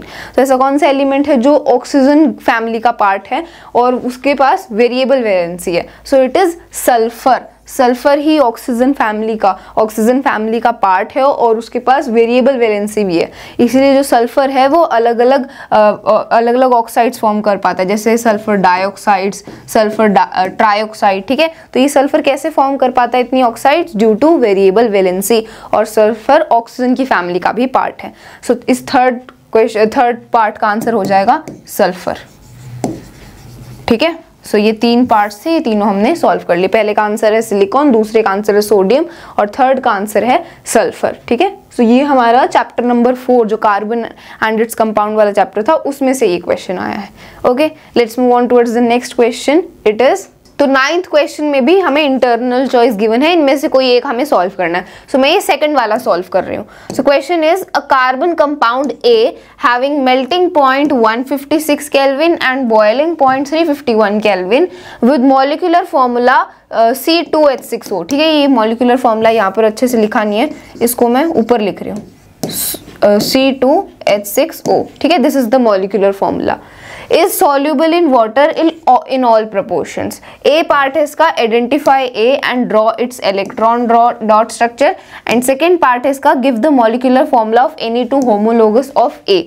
तो हमें इस ए को डिटरमाइन करना है, ये ए कौन सा कार्बन कंपाउंड है जिसका हमें मॉलिक्यूलर फॉर्मूला गिवन है और मेल्टिंग और बॉइलिंग पॉइंट भी गिवन है, और हमें ये भी बता दिया कि ये वाटर में सॉल्यूबल है इन ऑल प्रोपोर्शंस में। सो it is ethanol. So ethanol क्या है? इथेनॉल कार्बन का कंपाउंड है जिसका ये मॉलिक्यूलर फॉर्मूला है C2H6O, ठीक है, और इसका मेल्टिंग एंड बॉइलिंग पॉइंट ये है, ठीक है। तो ए क्या है? ए इज इथेनॉल, और इसका डॉट स्ट्रक्चर तो हम ड्रॉ कर ही सकते हैं, ठीक है। डॉट स्ट्रक्चर तो मैंने जो हमारा कार्बन एंड इट्स कंपाउंड वाला वीडियो उसमें मैंने सिखाया था। सो आप मॉलिक्यूलर फॉर्मूला के हिसाब से इसका डॉट स्ट्रक्चर ड्रॉ कर सकते हो, ठीक है। सेकेंड पार्ट है give the molecular formula of any two homologous of A, मतलब हमें इथेनॉल के दो होमोलोगस का फॉर्मूला बताना है। तो हमने होमोलोगस सीरीज में भी ये डिस्कस किया था कि होमोलोगस सीरीज में क्या होता है, हर एक जो कंपाउंड होता है वो CH2 की यूनिट से डिफर करता है, ठीक है। तो इथेनॉल का फॉर्मूला है, इथेनॉल का फॉर्मूला है C2H6, देखो यहाँ पर लिख रही हूँ मैं, इथेनॉल का फॉर्मूला है C2H6O। सो इसका होमोलोगस और कौन से कंपाउंड्स होंगे? तो देखो CH2 यूनिट से डिफरेंस होता है, उनमें CH2 यूनिट का डिफरेंस होता है, तो ये C3 हो जाएगा, ये H8 हो जाएगा और ये O एज इट इज रहेगा। और फिर अगला कंपाउंड में ये C4 हो जाएगा, ये H10 हो जाएगा, ये O एज इट इज रह जाएगा। So this is ethanol, this is propanol and this is butanol. So ये दो क्या हैं? ये दो होमोलोगस हैं इथेनॉल के, ठीक है, और ये इनका मॉलिक्यूलर फॉर्मूला है, ठीक है। सो ये हमारा क्वेश्चन था कार्बन एंड इट्स कंपाउंड वाले चैप्टर में से। हमसे पूछा था कि इस कंपाउंड का क्या, इस कार्बन कंपाउंड का क्या नाम है, उसका मॉलिक्यूलर फॉर्मूला में गिवन था, इलेक्ट्रॉन डॉट स्ट्रक्चर ड्रॉ कर लेना, ठीक है, और दो होमोलोगस के हमने यहाँ पर ये मॉलिक्यूलर फॉर्मूला भी लिख दिए, प्रोपेनॉल और ब्यूटेनॉल, ठीक है। Let's move on towards the next question. So 10th question is 2 pea plants, one with round yellow seeds and another with wrinkled green seeds, produce F1 progeny that have round yellow seeds, ठीक है। round yellow इसको हम लिखेंगे capital R small r capital Y small y, ठीक है, क्योंकि हमें पता है कि जो प्लांट्स में जो राउंड वाला ट्रेट होता है वो डोमिनेंट होता है, रिंकल्ड वाला रिसेसिव होता है। और कलर ऑफ द सीड की बात करें तो येलो डोमिनेंट होता है, ग्रीन रिसेसिव होता है, इसलिए राउंड को हम कैपिटल आर से और रिंकल्ड को हम स्मॉल r से, येलो सीड को हम कैपिटल Y से और ग्रीन सीड को हम स्मॉल y से रिप्रेजेंट करते हैं। ये हमने हेरिडिटी एंड इवोल्यूशन वाली में अच्छे से डिस्कस किया था, डाई हाइब्रिड क्रॉस के बारे में हमने पूरा डिटेल में समझा था, ठीक है। तो यहाँ पर भी हम वही कर रहे हैं, इस क्वेश्चन में भी वही है कि हमने क्या किया, राउंड येलो सीड्स को क्या किया, रिंकल्ड ग्रीन सीड से क्रॉस कर दिया उनका। जो क्रॉस करने के बाद क्या हुआ, F1 प्रोजेनी प्रोड्यूस हुई। तो जो F1 जनरेशन प्रोड्यूस हुई उसमें जितने भी सीड्स थे वो कैसे थे, राउंड एंड येलो थे, ठीक है, कैपिटल R स्मॉल r और कैपिटल Y स्मॉल y, ठीक है, राउंड एंड येलो थे, ठीक है। F1 जनरेशन में जितने भी प्लांट्स थे उनके ऐसे राउंड एंड येलो सीड्स थे। When F1 plants are self pollinated, which new combination of characters is expected in F2 progeny? How many seeds with these new combinations of characters will be produced when a total of 160 seeds are produced in F2 generation? Explain with reason. तो F1 generation में तो जितने भी P plants थे उनके पास round and yellow seeds थे, लेकिन फिर हमने F1 जनरेशन के ही प्लांट्स को सेल्फ पॉलिनेट कर दिया, दो प्लांट्स को सेल्फ पॉलिनेट कर दिया, तो फिर F2 जनरेशन प्रोड्यूस हुई। तो F2 जनरेशन के जो भी ऑफस्प्रिंग्स थे उनमें क्या क्या नए कॉम्बिनेशंस आएंगे कैरेक्टर्स के, वो हमें बताना है। तो देखो F1 जनरेशन में तो सारे round and yellow he seeds थे, लेकिन जो F2 जनरेशन आएगी उसमें चार नए कैरेक्टर्स आएंगे, 4 अलग अलग टाइप के सीड्स आएंगे। कौन से? देखो यहाँ पर मैं आपको ब्रीफ में समझा रही हूँ, चैप्टर में मैंने पूरा डिटेल में समझाया था, क्योंकि अभी सारा कुछ डिटेल में समझाना पॉसिबल नहीं है, ओके। तो देखो राउंड एंड येलो सीड्स भी आएंगे, ठीक है, राउंड एंड येलो सीड्स आएंगे, ठीक है, round and yellow seeds F2 generation में राउंड एंड येलो सीड्स तो आएंगे ही। फिर अगला नया कैरेक्टर, कॉम्बिनेशन ऑफ कैरेक्टर होगा राउंड एंड ग्रीन सीड्स भी हमें मिलेंगे F2 जनरेशन में, ठीक है। हमें रिंकल्ड एंड येलो सीड्स भी मिलेंगे, रिंकल्ड एंड येलो सीड्स, ठीक है, और हमें रिंकल्ड एंड ग्रीन सीड्स भी मिलेंगे, ठीक है। तो ये 4 अब नए combination, wrinkled and green seeds, ठीक है। तो ये 4 डिफरेंट टाइप ऑफ सीड्स हमें देखने को मिलेंगे F2 जनरेशन में। तो ये 4 नए कॉम्बिनेशन बन गए कैरेक्टर्स के, ठीक है। F1 जनरेशन में तो सारे जितने भी प्लांट्स थे, पी प्लांट्स थे, वो राउंड एंड येलो सीड्स थे उनके, लेकिन F2 जनरेशन में जो पी प्लांट्स आए उनके सीड्स राउंड एंड येलो भी थे, कईयों के राउंड एंड ग्रीन सीड्स भी थे, कई पी प्लांट्स के रिंकल्ड एंड येलो सीड्स भी थे, और कई पी प्लांट्स के रिंकल्ड एंड ग्रीन सीड्स भी थे, ठीक है। तो अब हमसे पूछा कि अगर टोटल 160 सीड्स प्रोड्यूस हुई हैं F2 जनरेशन में, तो इन चारों कैरेक्टर्स के कितने सीड्स होंगे। तो देखो हमें पता है कि जो जीनोटिपिक रेशो होगा, मतलब सॉरी फिनोटिपिक रेशो, मतलब कितने प्लांट्स प्रोड्यूस हुए हैं इन चारों कैरेक्टर्स के, वो कितना रेशो है, इट इज 9:3:1, ठीक है। ये फिनोटिपिक रेशो है F2 जनरेशन का। मतलब F2 जनरेशन में जो प्लांट्स प्रोड्यूस हुए हैं वो इन 4 टाइप के, जो भी पी प्लांट्स प्रोड्यूस हुए हैं उनके जो सीड्स हैं वो इन 4 टाइप्स के थे, ठीक है। तो फिनोटिपिक रेशो क्या होगा, फिनोटिपिक रेशो ये होगा। तो जो राउंड एंड येलो जो पी प्लांट्स है जिनके round and yellow seeds produce हुए हैं वो 9 है, ठीक है। रेशो की अगर हम बात करें तो वो 9 है। रेशो जो round and green seeds produce हुए हैं उनका रेशो 3 है, जो wrinkled and yellow seeds produce हुए हैं उनका रेशो 3 है, और जो wrinkled and green seeds produce हुए हैं उनका रेशो 1 है। So this is the phenotypic ratio of F2 generation. अब हमसे पूछा नंबर ऑफ सीड्स, अगर टोटल नंबर ऑफ सीड्स 160 हैं, अगर टोटल 160 सीड्स हैं F2 जनरेशन के, 160 सीड्स प्रोड्यूस हुए F2 जनरेशन में, सो इन 160 सीड्स में से अब ये कितने ये 4 नए कैरेक्टर्स वाले बने हैं, ठीक है। Out of how many seeds with these new combination characters will be produce. तो ये जो नए कॉम्बिनेशन है इनके कितने सीड्स प्रोड्यूस हुए हैं, तो इसी रेशो से हम पता करेंगे। राउंड एंड येलो में कितने 9 रेशो है इसका, तो राउंड एंड येलो में 90 सीड्स ऐसे प्रोड्यूस हुए हैं जो राउंड एंड येलो थे, ठीक है। अब अगला रेशो है 3, तो मतलब 30 ऐसे सीड्स हैं जो राउंड एंड ग्रीन है, ठीक है, राउंड एंड ग्रीन। अब रिंकल्ड एंड येलो, तो अगला रेशो भी 3 है, मतलब 30 ऐसे सीड्स हैं जो रिंकल्ड एंड येलो हैं, और अगला रेशो है 1, मतलब 10 ऐसे सीड्स हैं जो रिंकल्ड एंड ग्रीन है, और इन सबको ऐड करके देख लो 160 ही आएगा, ठीक है। तो अगर टोटल F2 जनरेशन में 160 सीड्स प्रोड्यूस हुए हैं, तो इन 160 में से 90 सीड्स राउंड एंड येलो, ठीक है, 30 seeds round and green, 30 seeds wrinkled and yellow, और 10 सीड्स रिंकल्ड एंड ग्रीन, ठीक है। ये हमने डिस्कस कर लिया। फिनोटिपिक रेशो की हेल्प से हमने फाइंड आउट कर लिया कि 160 में से कितने जो प्लांट्स हैं उनके पास कितने प्लांट्स प्रोड्यूस हुए हैं नए कैरेक्टर्स के। Okay, so this was the 10th question. ये हमारे हेरिडिटी एंड एवोल्यूशन का चैप्टर था, चैप्टर में से ये क्वेश्चन है। ओके, अगला क्वेश्चन है 11th question. It is, so 11th question का first part है, it would cost a man rupees 3.50 to buy 1 kilowatt hour of electrical energy from the main electricity board. His generator has a maximum power of 2 kilowatt. ठीक है, the generator produces energy at this maximum power for 3 hours. Calculate how much it would cost to buy the same amount of energy from the main electricity board. तो देखो ये numerical है, बहुत ही easy सा numerical है। इसमें क्या है कि एक मैन को 1 किलोवाट आवर इलेक्ट्रिकल एनर्जी के लिए 3.5 रुपीज पे करने पड़ते हैं, ठीक है। 1 किलोवाट आवर इलेक्ट्रिकल एनर्जी के लिए कितने पैसे पे करने पड़ते हैं, 3.5 रुपीज, ठीक है। तो अब हमसे पूछा है कि अब हमको बताया कि उसके जो जनरेटर है, उस मैन का जो जनरेटर है उसकी मैक्सिमम पावर कितनी है, 2 किलोवाट है। तो पावर हमें बता दी जनरेटर की 2 किलोवाट, और ये बता दिया कि वो जनरेटर कितने टाइम के लिए एनर्जी प्रोड्यूस कर रहा है, 3 घंटों के लिए प्रोड्यूस कर रहा है। तो हमारे पास जनरेटर की पावर है, हमारे पास टाइम है, ठीक है।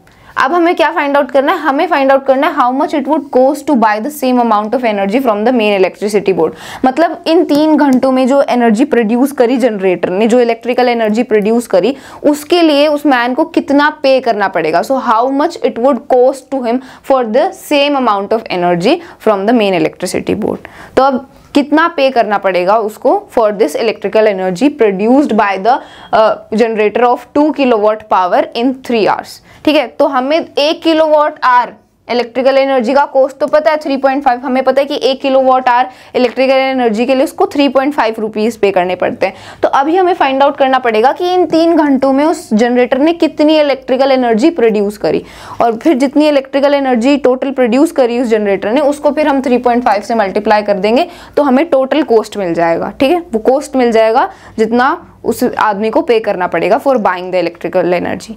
ठीक है, तो हम क्या करेंगे, अब हमें टोटल इलेक्ट्रिकल एनर्जी निकालनी पड़ेगी जो इन 3 घंटों में प्रोड्यूस हुई है। ठीक है, तो इलेक्ट्रिकल एनर्जी कैसे निकालेंगे, हम पावर और टाइम को मल्टीप्लाई कर देंगे। तो पावर हमें बता रखी है जनरेटर की 2 वॉट है और टाइम भी बता दिया 3 आवर्स है, तो 2 × 3 कितना होता है, 6 होता है। तो टोटल एनर्जी कितनी है, 6 किलोवाट आवर। ठीक है, एनर्जी जो इलेक्ट्रिकल एनर्जी वो किलोवाट आवर में ही होती है, क्योंकि हम किलोवाट और आवर को मल्टीप्लाई कर रहे हैं, सो यूनिट हो जाएगी किलोवाट आवर इलेक्ट्रिकल एनर्जी की। ठीक है, तो इतनी इलेक्ट्रिकल एनर्जी वो जनरेटर प्रोड्यूस कर रहा है, 6 किलोवाट आवर। अब इस 6 किलोवाट आवर इलेक्ट्रिकल एनर्जी के लिए उस मैन को कितना पे करना पड़ेगा, तो देखो 1 किलोवाट आवर का तो हमें कॉस्ट पता है 3.5, तो 6 किलोवाट आवर का कितना होगा, 3.5 × 6 मल्टीप्लाई कर दो। तो 3.5 × 6 कितना होता है, 3.5 × 6 होता है 21। तो 21 रुपीज, कितने, 21 रुपीज उस आदमी को पे करने पड़ेंगे for buying 6 kilowatt hour of energy, of electrical energy. ठीक है, तो कितना कॉस्ट आएगा, ₹21। सो इस न्यूमेरिकल का आंसर हो जाएगा ₹21। तो बहुत ही इजी न्यूमेरिकल था, इसमें बस एक फॉर्मूला का यूज था। अगर आपको कंसेप्ट अच्छे से क्लियर हैं तो आप इस न्यूमेरिकल को आराम से सॉल्व कर सकते हो। ओके, सो आपको पूरा अच्छे से रिप्रेजेंट करना है, you have to write everything, total cost of 1 kilowatt hour of electrical energy, then total energy produced, then multiply करके पूरा स्टेटमेंट्स के साथ अच्छे से लिखना ताकि आपको पूरे मार्क्स मिले, बिकॉज ये कितना 1 मार्क का न्यूमेरिकल है। So write all the statements and do it correctly. ठीक है, सो ये फर्स्ट पार्ट है 11th क्वेश्चन का। अब सेकेंड पार्ट भी देख लेते हैं। So second part is a student boils water in an electric kettle for 20 minutes using the same main supply. He wants to reduce the boiling time of water. To do so should he increase or decrease the length of the heating element. Justify your answer. ठीक है, तो अब देखो एक student है, वो एक kettle में क्या कर रहा है, इलेक्ट्रिक केटल में क्या कर रहा है, पानी को बॉईल कर रहा है। कितने देर के लिए, 20 मिनट्स के लिए बॉईल कर रहा है। तो 20 मिनट्स के लिए 20 मिनट्स लग रहे हैं पानी को बॉईल होने के लिए। ठीक है, using the same main supply he wants to reduce the boiling time of water. तो वो स्टूडेंट चाहता है कि जो बॉइलिंग टाइम है वाटर का, मतलब पानी जितनी देर में उबल रहा है वो कम हो जाना चाहिए, मतलब पानी का जो बॉइलिंग टाइम है वो कम हो जाना चाहिए। सो कैसे होगा कम, तो जब हम केटल को ज़्यादा पावर प्रोवाइड करेंगे, जब हम केटल को ज़्यादा पावर देंगे तब जो पानी है उसको कम टाइम लगेगा बॉईल होने में, क्योंकि जितनी ज़्यादा हम पावर प्रोवाइड करेंगे केटल को, फिर उतना ही जल्दी पानी बॉईल होगा और कम टाइम लगेगा। ठीक है, so we have to provide more power to the electric kettle. Then to do so should he increase or decrease the length of the heating element. तो अब हमसे पूछा है कि पानी की बॉइलिंग टाइम को कम करने के लिए उस स्टूडेंट को जो हीटिंग एलिमेंट है उसकी लेंथ को इंक्रीज करना चाहिए या डिक्रीज करना चाहिए। तो देखो केटल तो हमारी सेम है, केटल भी सेम है और जो मेन सप्लाई है, मतलब जो इलेक्ट्रिसिटी की जो सप्लाई है वो भी सेम है। तो अब पानी की बॉइलिंग टाइम को कम करने के लिए वो स्टूडेंट क्या कर सकता है, या तो वो अपने हीटिंग एलिमेंट की लेंथ को इंक्रीज कर सकता है या डिक्रीज कर सकता है। तो क्या करना चाहिए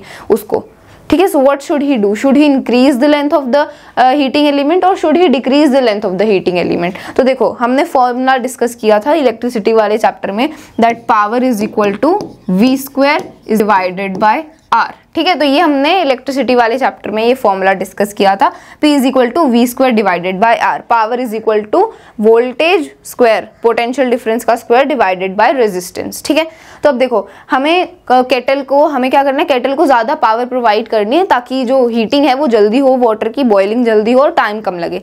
तो पावर, जो केटल की पावर को इंक्रीज करने के लिए हमें क्या करना पड़ेगा, या तो हम जो हीटिंग एलिमेंट है उसकी लेंथ को इंक्रीज या डिक्रीज करेंगे। तो क्या करना चाहिए हमें, ये हमसे पूछ रहे हैं। तो देखो पावर को इंक्रीज करने के लिए ये जो वोल्टेज है, ठीक है, जो V² है, जो वोल्टेज है वो तो सेम ही रहेगी, क्योंकि हमें यहाँ पर क्वेश्चन में गिवन है that main supply is the same. तो जो सप्लाई है वो तो सेम रहेगा, इसीलिए जो पोटेंशियल डिफरेंस है वो सेम रहेगा, मतलब जो V है वो कांस्टेंट है। अब ये नीचे आता है डिनोमिनेटर में रेजिस्टेंस, तो हम रेजिस्टेंस को इंक्रीज या डिक्रीज करेंगे और उसकी वजह से पावर इंक्रीज या डिक्रीज होगी और फिर हमारी जो केटल है वो पानी को जल्दी बॉईल करेगी और फिर टाइम कम लगेगा। ठीक है, तो देखो हमें पता है कि जो रेजिस्टेंस होता है, किसी भी कंडक्टर का जो रेजिस्टेंस होता है, it is directly proportional to the length of conductor, है ना, ये हमने डिस्कस किया था। तो अगर हमें रेजिस्टेंस को डिक्रीज करना है तो हमें लेंथ को भी डिक्रीज करना पड़ेगा, और यहाँ पर हमें रेजिस्टेंस को डिक्रीज करना है। अगर हम रेजिस्टेंस को डिक्रीज करेंगे तभी तो पावर इंक्रीज होगी और पानी जल्दी बॉईल होगा, है ना। सो बिकॉज V तो कांस्टेंट है हमारा, तो हमें रेजिस्टेंस को डिक्रीज करना पड़ेगा, रेजिस्टेंस को डिक्रीज करना पड़ेगा, जिसकी वजह से पावर इंक्रीज होगी केटल की और पानी जल्दी बॉईल होगा और कम टाइम लगेगा। लगेगा। ठीक है, तो रेजिस्टेंस को कैसे डिक्रीज करेंगे? रेजिस्टेंस को हम तब डिक्रीज कर पाएंगे जब हम लेंथ ऑफ कंडक्टर को डिक्रीज कर देंगे। लेंथ ऑफ कंडक्टर हमें कम करनी पड़ेगी, बिकॉज जो लेंथ ऑफ कंडक्टर होती है it is directly proportional to the resistance. जितना लंबा कंडक्टर होता है उतनी ज्यादा रेजिस्टेंस होती है, तो हमें रेजिस्टेंस को कम करना है। तो रेजिस्टेंस को कम करने के लिए हम क्या करेंगे? लेंथ ऑफ कंडक्टर को भी कम करेंगे, और फिर उसकी वजह से रेजिस्टेंस कम होगी। रेजिस्टेंस कम होने की वजह से पावर इंक्रीज हो जाएगी, पावर बढ़ेगी तो जो पानी है वो जल्दी बॉयल होगा केटल में। ठीक है, सो हमें क्या करना है? इस क्वेश्चन का आंसर क्या हो जाएगा? We have to decrease the length of the heating element. जब हम डिक्रीज करेंगे हीटिंग एलिमेंट की लेंथ को तो रेजिस्टेंस कम हो जाएगी और पावर इंक्रीज हो जाएगी ऑफ द इलेक्ट्रिक केटल। ठीक है, so like this you have to write the answer. पूरा आपको इसका अच्छे से एक्सप्लेनेशन देना है that for decreasing the boiling point of water we have to increase the power of the kettle and we can do it by decreasing the resistance of that. तो resistance कैसे decrease करेंगे? By decreasing the length of the conductor. So you have to write the answer like that. ठीक है, 2 marks का है तो पूरा अच्छे से इसको एक्सप्लेन करना है, how you will decrease, why you are decreasing. Okay, so ये 11th क्वेश्चन था। Let's move on towards the next question. So this is the 12th question. ये हमारा 12th क्वेश्चन है और इसमें हमें इंटरनल चॉइस गिवन है। ठीक है, ये पहला पार्ट है क्वेश्चन का। ठीक है, ये डायग्राम और ये इसका क्वेश्चन, या तो हम इसको सॉल्व कर सकते हैं या फिर इस वाले पार्ट को सॉल्व कर सकते हैं। सो this is the 12th question. तो मैं ये सेकंड पार्ट आपके लिए सॉल्व कर रही हूँ। तो देखो ये क्वेश्चन क्या है? Calculate the total resistance of the circuit and find the total current in the circuit. तो हमें टोटल रेजिस्टेंस और टोटल करंट फाइंड आउट करना है इस सर्किट में। तो देखो सर्किट में हमें क्या है? ये बैटरी गिवन है, इसकी हमें वोल्टेज गिवन है, पोटेंशियल डिफरेंस गिवन है 24 वोल्ट। ठीक है, और ये रेजिस्टर्स हमें गिवन है। तो रेजिस्टर 1 की रेजिस्टेंस कितनी है? 7 ओम। रेजिस्टर 2 की रेजिस्टेंस है 10 ओम। R3 की रेजिस्टेंस है 6 ओम। R4 की रेजिस्टेंस है 4 ओम। तो हमें टोटल रेजिस्टेंस निकालनी है, टोटल रेजिस्टेंस भी निकालनी है और फिर हमें टोटल करंट भी निकालना है। तो सबसे पहले टोटल रेजिस्टेंस निकालते हैं। तो देखो टोटल रेजिस्टेंस कैसे निकालेंगे? हमें पता है कि ये जो R3 और R4 वाले ये जो दोनों रेजिस्टर्स हैं ये सीरीज में कनेक्टेड है ना? ये कैसे है? सीरीज में कनेक्टेड है। ठीक है, ऐसे ये सीरीज में कनेक्टेड है। तो सीरीज में जो रेजिस्टर्स कनेक्टेड होते हैं उनका इक्विवेलेंट, उनका टोटल रेजिस्टेंस हम कैसे निकालते हैं? दोनों को ऐड कर देते हैं। तो R3 और R4 इन दोनों का इक्विवेलेंट रेजिस्टेंस क्या होगा? इन दोनों को ऐड कर देते हैं। तो इसकी रेजिस्टेंस है 6 ओम, इसकी रेजिस्टेंस है 4 ओम। तो 6 + 4 कितना होता है? 10 ओम। 10 ओम। तो R3 और R4 इन दोनों की इक्विवेलेंट रेजिस्टेंस आ गई 10 ओम। ठीक है, इन दोनों की इक्विवेलेंट रेजिस्टेंस आ गई 10 ओम। अब 10 ओम का हम यहाँ पर एक कंडक्टर लगा देंगे। ठीक है, क्या करेंगे हम? सॉरी, कंडक्टर कह रही हूँ। 10 ओम का हम यहाँ पर एक रेजिस्टर लगा देंगे। इन दोनों R3 और R4 की जगह इनको हटा देंगे। R3 और R4 की जगह यहाँ पर हम 10 ओम का एक रेजिस्टर लगा देंगे इसके पैरेलल में। R2 के पैरेलल में यहाँ पर हम R5 एक रेजिस्टर लगा देंगे, R5, जिसकी रेजिस्टेंस कितनी होगी? 10 ओम होगी। ठीक है, क्योंकि इन दोनों का जो इक्विवेलेंट रेजिस्टेंस आया वो 10 ओम आई थी, इसलिए इन दोनों को हटा के अब हमने यहाँ पर एक रेजिस्टर लगा दिया R5 जिसकी रेजिस्टेंस कितनी है? 10 ओम है, और ये R2 के पैरेलल हमने लगाया। ठीक है, तो अब ये जो R2 और R5 ये दोनों जो रेजिस्टर्स हैं ये पैरेलल में कनेक्टेड है ना? यहाँ पर देखो ये दोनों आपस में कैसे पैरेलल में कनेक्टेड हैं। तो इन दोनों की इक्विवेलेंट रेजिस्टेंस कैसी होगी? इन दोनों की इक्विवेलेंट रेजिस्टेंस हम कैसे निकालेंगे? ऐड कर देंगे। ठीक है, बट इन द रेसिप्रोकल में हम ऐड करेंगे। तो देखो इनकी इक्विवेलेंट रेजिस्टेंस हमें निकालनी है। लेट्स से उसको हम R6 नाम दे देते हैं, तो इसको हम रेसिप्रोकल कर देंगे। It will be equal to 1/R2 + 1/R5। ठीक है, 1/R2 + 1/R5। ठीक है, तो ये आ जाएगा हमारे पास। R2 की रेजिस्टेंस कितनी है? 10 ओम है, और R5 की रेजिस्टेंस भी 10 ओम है। सो 1/10 + 1/10। तो 1/10 + 1/10 कितना होता है? 2/10 होता है। तो यहाँ पर ही मैं इसको सॉल्व कर रही हूँ, ये हो जाएगा 2/10। 2/10 ये कैंसिल कर दो, 1/5 आ जाएगा। ठीक है, अब इसको रेसिप्रोकल कर देंगे। ठीक है, 1/R6 को जब हम रेसिप्रोकल करेंगे तो हमारे पास ये 6th जो R6 रेजिस्टेंस है इसकी रेजिस्टेंस आ जाएगी। तो इसको भी रेसिप्रोकल कर देंगे। तो ये 1/5 था, इसको रेसिप्रोकल करेंगे, ये 5 ओम आ जाएगा। ठीक है, तो इन दोनों की R2 और R5 इन दोनों की भी हमारे पास इक्विवेलेंट रेजिस्टेंस आ गई कितनी? 5 ओम आ गई।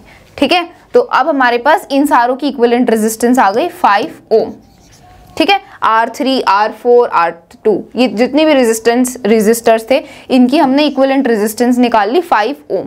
ठीक है, अब हम क्या करेंगे? अब हमारे पास ये R1 रह गया। ठीक है, अब देखते हैं, आगे सॉल्व करते हैं। तो देखो यहाँ पर ये R1 हमारा रेजिस्टर रह गया, बाकी सबकी हमने इक्विवेलेंट रेजिस्टेंस निकाल ली। यहाँ पर कितनी आई है? इट इज इट इज 5 ओम। ठीक है, अब हम देख सकते हैं कि ये जो R1 है और ये जो R6 है ये सीरीज में कनेक्टेड हैं, because they are connected in series में कनेक्टेड हैं। तो इनकी इक्विवेलेंट रेजिस्टेंस हम कैसे निकालेंगे, इनको हम ऐड कर देंगे। तो R1 की रेजिस्टेंस 7 ओम है, R6 की रेजिस्टेंस 5 ओम है, तो 7 + 5 कितना होता है 12 ओम। तो हमारे पास इस सर्किट की टोटल रेजिस्टेंस मतलब इक्विवेलेंट रेजिस्टेंस आ गई विच इज 12 ओम। ठीक है, सो इजी था, बहुत ही इजी था। हमने क्या किया, जो सीरीज में कनेक्टेड थे उनको सीधा ऐड करके हमने उनकी इक्विवेलेंट रेजिस्टेंस निकाली। फिर दोनों की जो इक्विवेलेंट रेजिस्टेंस आई उसको फिर उनको हटा के यहाँ पर हमने एक रेजिस्टर लगा दिया इसके पैरेलल में लगा दिया। फिर उन दोनों की हमने इक्विवेलेंट रेजिस्टेंस निकाली और फिर जो इक्विवेलेंट रेजिस्टेंस आई उसको हमने यहाँ पर कनेक्ट कर दिया। ठीक है, वो रेजिस्टर कनेक्ट कर दिया। और फिर ये सीरीज में कनेक्टेड थे तो इनकी टोटल रेजिस्टेंस हम निकाल सकते थे दोनों को ऐड करके। तो हमने दोनों को ऐड किया और 12 ओम आ गई विच is the equivalent resistance of this circuit. तो इस सर्किट की टोटल रेजिस्टेंस क्या है 12 ओम है। ठीक है, अब हमें टोटल करंट भी फाइंड आउट करना है। तो करंट कैसे फाइंड आउट करेंगे, तो करंट फाइंड आउट करने का हमने फॉर्मूला डिस्कस किया था चैप्टर में। फॉर्मूला क्या है करंट फाइंड आउट करने का, I is equal to V divided by R, यही फॉर्मूला है। तो इसमें वैल्यूज पुट कर देते हैं, हमें टोटल करंट मिल जाएगा। तो वोल्टेज हमें पहले से ही गिवन है विच इज 24 वोल्ट है ना, पोटेंशियल डिफरेंस हमें गिवन है 24 वोल्ट। और अभी हमने टोटल रेजिस्टेंस निकाली 12 ओम, तो डिवाइडेड बाय 12, सो 12 1 ज़ा 12 एंड 12 2 ज़ा 24। तो टोटल करंट आ जाएगा कितना 2 एम्पियर। ठीक है, बिकॉज करंट की यूनिट एम्पियर होती है। ओके, सो टोटल करंट आ गया 2 एम्पियर और टोटल रेजिस्टेंस कितना है सर्किट का 12 ओम। ठीक है, this is 2 ampere and this is 12 ohm. Okay, so I hope आपको न्यूमेरिकल भी अच्छे से क्लियर हो गया। बहुत ही इजी न्यूमेरिकल था अगर आपके कंसेप्ट अच्छे से क्लियर हैं तो।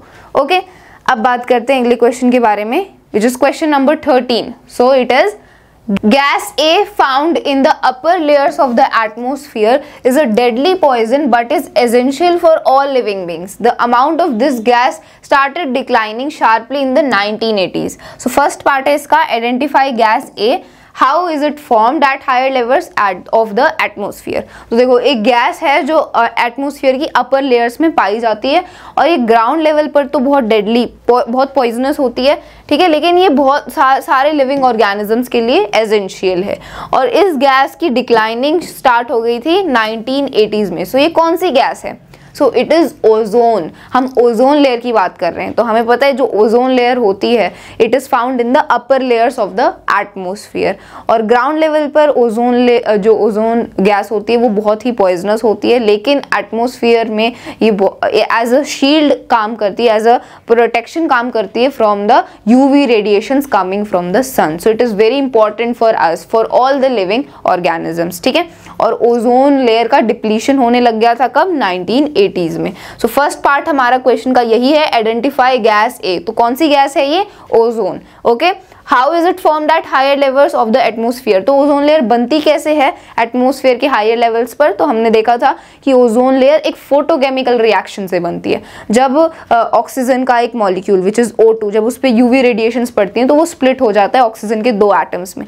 फिर ऑक्सीजन का जब एक एटम ऑक्सीजन के एक मॉलिक्यूल से कंबाइन करता है तो O + O2, तो फिर बनता है ओजोन का एक मॉलिक्यूल विच इज O3। ठीक है, तो ये हमने डिस्कस किया था that from a photochemical reaction ozone is formed in the upper layers of atmosphere. तो ये फर्स्ट पार्ट हो गया। सेकंड पार्ट क्या है, why is it essential for all living beings. Ozone जरूरी क्यों है हर एक लिविंग ऑर्गेनिज्म के लिए, and state the cause for the depletion. और ये डिप्लीट क्यों हो रही है, तो देखो हमें पता है कि ओजोन लेयर अर्थ को प्रोटेक्ट करती है फ्रॉम द यूवी रेडिएशन। सन से जो हार्मफुल अल्ट्रावायलेट रेडिएशंस आती हैं उनसे प्रोटेक्ट करती है ओजोन लेयर। ठीक है, अर्थ पर एक कांस्टेंट टेम्परेचर मेंटेन करती है। अगर ओजोन लेयर नहीं होगी तो फिर यूवी रेडिएशंस अर्थ पर आएंगी और हमें बहुत सारी प्रॉब्लम्स फेस करनी पड़ेंगी, जैसे स्किन कैंसर। ठीक है, many problems related to skin. Okay, and even the temperature of the earth will not be constant. So ozone is very essential for all the living beings. अब ozone layer की depletion क्यों हो रही है, why is it getting depleted? In the from the atmosphere. तो because of the use of CFC, जो chlorofluorocarbons होते हैं, CFCs जो रेफ्रिजरेटर्स और फायर एक्सटिंग्विशर्स में यूज किए जाते हैं, उनकी वजह से ओजोन लेयर डिप्लीट हो रही है, ठीक है। So because of CFC, this is the main reason for the depletion of ozone layer. और सबसे पहले कहाँ नोटिस किया गया था ओजोन लेयर की डिप्लीशन का? It was noticed on Antarctica. तो अंटार्कटिका में 1985 के अराउंड ये नोटिस किया गया था कि दैट ओजोन लेयर की जो थिकनेस है वो कम हो रही है, और फिर उस एरिया को क्या बोला, रिगार्ड किया गया था, ओजोन होल रिगार्ड किया गया था। Okay, so this was your question based on ozone. तो अगर आपने अच्छे से पढ़ा हुआ है तो आप इसकी स्टेटमेंट बना के अच्छे से लिख सकते हो। Okay, so you can write this. सो हमारा सेक्शन बी भी कंप्लीट हो गया। अब हम सेक्शन सी सॉल्व करेंगे। तो सेक्शन बी में 6 क्वेश्चंस थे, सारे 3 मार्क्स के थे, तो हमने डिस्कस कर लिए सभी के आंसर्स। आई होप आपको अच्छे से क्लियर हो गए। अब सेक्शन सी में 2 केस बेस्ड क्वेश्चंस हैं 4 मार्क्स के, तो अब उन्हें भी डिस्कस करते हैं।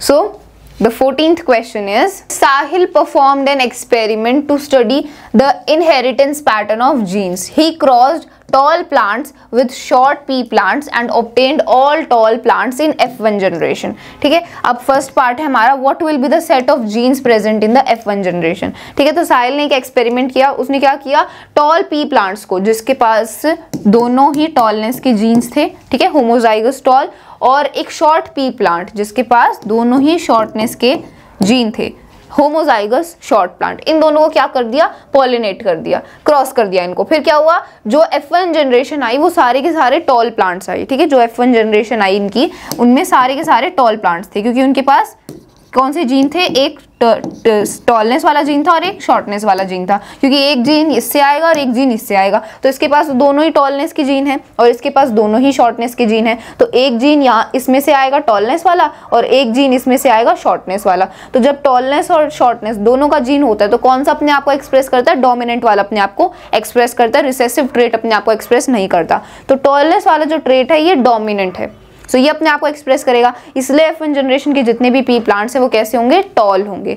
सो पूछा क्या हमसे फर्स्ट पार्ट में, what will be the set of genes present in F1 generation. तो F1 जनरेशन में ये सेट ऑफ जीन्स प्रेजेंट है, एक कैपिटल T, एक स्मॉल t, एक टॉलनेस का जीन, एक ड्वार्फनेस का gene.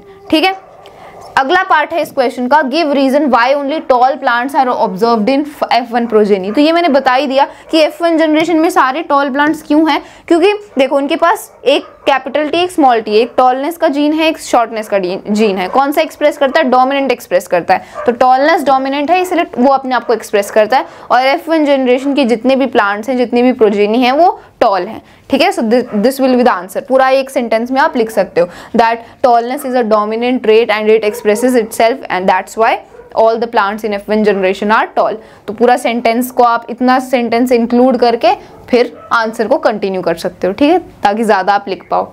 Okay, then third part है। देखो थर्ड पार्ट में हमें चॉइस दी हुई है, यहाँ पर थर्ड पार्ट में हमें इंटरनल चॉइस दे दी है। ठीक है, ये जो सी पार्ट है हमारा, इसमें या तो हम ये वाला क्वेश्चन सॉल्व कर सकते हैं या फिर ये वाला क्वेश्चन सॉल्व कर सकते हैं। तो मैं ये ऊपर वाला सॉल्व कर रही हूँ। ठीक है, so when F1 plants were self-pollinated, a total of 800 plants were produced. How many of these would be tall, medium height or short plants? Give the genotype of F2 generation. ठीक है, तो देखो 800 plants हैं F2 generation में। क्या 800 plants आए। F2 generation कैसे आई, हमने F1 जनरेशन के ही प्लांट्स को सेल्फ पॉलिनेट कर दिया। अब हमें पता है F1 जनरेशन में जितने भी प्लांट्स हैं उनका जीनोटाइप क्या है, कैपिटल T, स्मॉल t। अब हमने F1 जनरेशन के ही प्लांट्स को सेल्फ पॉलिनेट कर दिया। ठीक है, तो अब कैसे F2 जनरेशन के जो प्लांट्स प्रोड्यूस होंगे उनका जीनोटाइप क्या होगा, अब इसको अगली स्लाइड पर समझते हैं, एक ब्लैंक स्लाइड पर समझते हैं। ओके, सो यहां पर इसको समझते हैं। सो देखो हमें पता है कि F1 जनरेशन में जितने भी प्लांट्स थे उनके पास क्या, उनका जीनोटाइप क्या है, कैपिटल T, स्मॉल t। ठीक है, और उनको हमने सेल्फ पॉलिनेट कर दिया आपस में। सो इसके पास भी एक कैपिटल T, एक स्मॉल t होगा। ठीक है, तो अब देखो F2 जनरेशन के जितने भी प्लांट्स आएंगे उनका जीनोटाइप क्या होगा। तो F2 जनरेशन में देखो यहां से एक कैपिटल T आया, ठीक है, यहां से एक कैपिटल T आया। ठीक है, तो ये एक ऑफस्प्रिंग बन गया F2 जनरेशन का। ठीक है, फिर अगला ऑफस्प्रिंग, यहां से कैपिटल T आया, यहां से स्मॉल t आया। ठीक है, ये दूसरा ऑफस्प्रिंग। ऐसे ही यहां से स्मॉल t आया एंड यहां से कैपिटल T आया। ठीक है, यहां से कैपिटल T आ गया, ये तीसरा प्लांट तीसरा ऑफ स्प्रिंग बन गया F2 जनरेशन का। ऐसे ही यहाँ से स्मॉल t आया और यहाँ से भी स्मॉल t ही आया, तो ये चौथा प्लांट बन गया F2 जनरेशन का। तो अब ये F2 जनरेशन के ये 4 प्लांट्स आए। तो अब देखो इनमें से कौन सा टॉल है कौन सा शॉर्ट है। देखो इसमें से तो इस वाले प्लांट में, इस वाले ऑफस्प्रिंग में तो दोनों ही टॉलनेस की जीन है, तो ये तो टॉल होगा। इसमें एक टॉलनेस का एक ड्वार्फनेस का है, लेकिन ये डोमिनेंट है तो यही एक्सप्रेस करेगा, so this will be also tall. अब इसमें भी एक टॉलनेस का ड्वार्फनेस का, ये डोमिनेंट है, यही एक्सप्रेस करेगा, तो ये वाला जो पी प्लांट है ये भी टॉल होगा। लेकिन जो फोर्थ वाला पी प्लांट है उसके पास दोनों ही ड्वार्फनेस के जीन हैं, दोनों ही रिसेसिव ट्रेट है। तो जब कोई भी डोमिनेंट ट्रेट नहीं होता, दोनों ही रिसेसिव ट्रेट होते हैं, तो फिर रिसेसिव ट्रेट अपने आप को एक्सप्रेस करता है। तो यहाँ पर दोनों ही ड्वार्फनेस के ट्रेट है, इसीलिए ये वाला जो पी प्लांट होगा ये कैसा होगा, ड्वार्फ होगा, शॉर्ट होगा। ठीक है, तो अब हम देख सकते हैं कि 3 प्लांट्स टॉल हैं। अब 4 प्लांट्स अगर F2 जनरेशन में प्रोड्यूस हुए हैं तो उन 4 प्लांट्स में से, 4 पी प्लांट्स में से 3 तो टॉल हैं और 1 स्मॉल है। सो रेशो क्या आ गया, जीनोटिपिक रेशो आ गया 3:1। सो this will be the phenotypic ratio. अगर हम फिनोटिपिक रेशो की बात करें तो 3 टॉल हैं 1 शॉर्ट है, तो फिनोटिपिक रेशो आ गया 3:1। ठीक है, इन द F2 जनरेशन। अब क्वेश्चन में हमसे क्या पूछा था, क्वेश्चन में देखो क्या पूछा है। हाँ, in question they asked that how many of these would be tall, medium height and short plants. तो अगर टोटल F2 जनरेशन में 800 प्लांट्स प्रोड्यूस हुए हैं तो उन 800 में से कितने टॉल होंगे, कितने शॉर्ट होंगे, कितने मीडियम हाइट होंगे। तो अभी तो हमने 4 ही प्लांट्स देखे, 4 में से 3 तो टॉल थे और 1 शॉर्ट था, तो 3:1 था। तो ऐसे ही 800 में भी 3:1 ही बनेगा। तो 800 में से 600 प्लांट्स पी प्लांट्स टॉल होंगे और 200 पी प्लांट्स शॉर्ट होंगे। ठीक है, और इनका रेशो 3:1 आएगा। ठीक है, तो 600 प्लांट्स टॉल होंगे और 200 शॉर्ट होंगे। Okay, out of 800 plants which were produced. ठीक है, तो ये आपका फर्स्ट केस बेस्ड क्वेश्चन हो गया। इसमें ये 3 पार्ट्स थे, ये हमने सॉल्व कर लिए। ये दोनों 1-1 नंबर के थे, तो इनको आप 1-1 सेंटेंस में आंसर कर सकते हो। ये 2 नंबर का था, तो इसमें आपको थोड़ा सा इसको एक्सप्लेन करना पड़ेगा, एलेबोरेट करना पड़ेगा, थोड़ा शो करके कि यहाँ से ये जीना है, यहाँ से ये जीना है, इसलिए ये सारे टॉल थे और 1 शॉर्ट था। तो फिर ये रेशो आया और उस हिसाब से 800 में से 600 टॉल हैं और 200 शॉर्ट हैं। तो पूरा आपको एक्सप्लेन करना पड़ेगा। ठीक है, so this was the first case based question. अब दूसरा केस बेस्ड क्वेश्चन है ये 15th वाला। It is Ansari sir was demonstrating an experiment in his class with the setup as shown in the figure below। तो Ansari sir एक experiment कर रहे थे क्लास में और ये सेटअप हमें शो किया गया। ठीक है, तो हम देख सकते हैं यहाँ पर कि ये स्प्रिंग है, इस स्प्रिंग से ये मैग्नेट बंधा हुआ है। ठीक है, मूविंग मैग्नेट, और ये यहाँ पर कॉइल है, ये स्टेशनरी कॉइल है और ये गैल्वेनोमीटर से कनेक्टेड है। ठीक है, गैल्वेनोमीटर क्या होता है, गैल्वेनोमीटर एक डिवाइस होता है for checking the electric current in the circuit. मतलब गैल्वेनोमीटर का हम इसलिए यूज करते हैं ये पता करने के लिए कि उस इलेक्ट्रिक सर्किट में करंट है या नहीं है। For that we use galvanometer. तो हमने इस कॉइल को गैल्वेनोमीटर से कनेक्ट कर रखा है। ठीक है, तो अब यहाँ पर लिखा है a magnet is attach to a spring, the magnet can go in and out of the stationary coil. तो हमने इस मैग्नेट को स्प्रिंग से लगा रखा है, तो स्प्रिंग की वजह से ये जो मैग्नेट है ये कॉइल के अंदर बाहर जा सकता है, move in and out of the coil. ठीक है, he lifted the magnet and released it to make it oscillate through the coil. Based on your understanding of the phenomena, answer the following questions। तो उन्होंने क्या किया, उन्होंने spring से जो magnet है उसको ऊपर लेके रिलीज कर दिया, तो फिर मैग्नेट अंदर बाहर गया कॉइल के। तो फिर क्या ऑब्जर्वेशंस रही उसके बेसिस पर आंसर करो क्वेश्चंस को।